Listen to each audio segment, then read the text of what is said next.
Hello there, and welcome to another of Andre's Artist Profiles.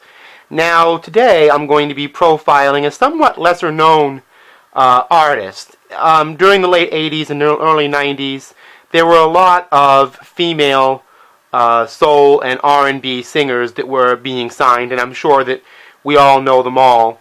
And I think that they tended to be very highly sexualized figures, basically, as they would say, videogenic. But a number of them stood out, namely people such as Jody Watley, Nina Sherry, and Chante Moore here. She's going to be 47 years old today.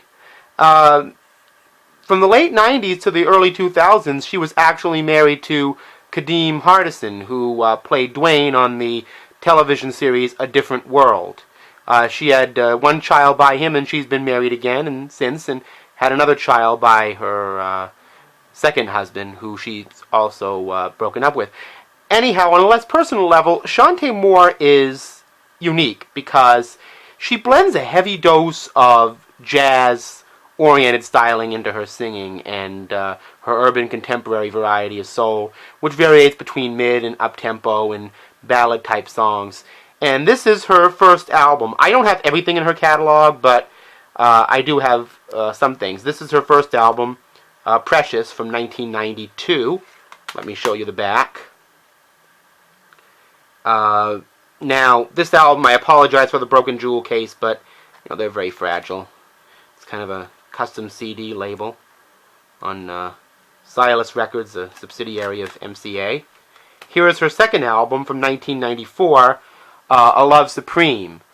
Probably influenced by the John Coltrane album of the same name in terms of title. Notice it's also a black and white cover.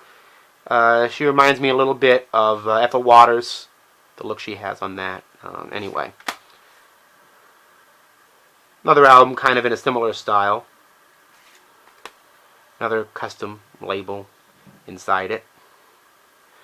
Looks a little more like Josephine Baker there. She always had a wonderful fashion sense and still does.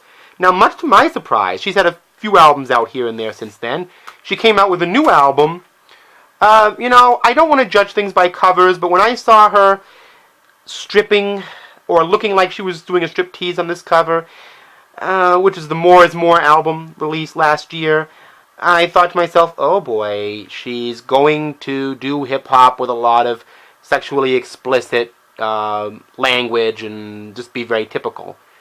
But I think it was more or less a sales tactic, if anything, because this album, released on the Shaughnessy label, which Incognito are currently on, is a wonderful mixture of contemporary instrumentation with the same kind of jazz-oriented production sound that Chante Moore has always had.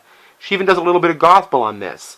All of these three albums I have by her, and she has several more, are very well produced, and she's a wonderful vocalist. There's a lot of that, she's a good singer kind of syndrome, but she really is a very strong vocalist and a strong musical personality, and I strongly recommend that people who love their soul and their R&B with a little bit of jazz and maybe some light funk, you might want to check out Chante Moore.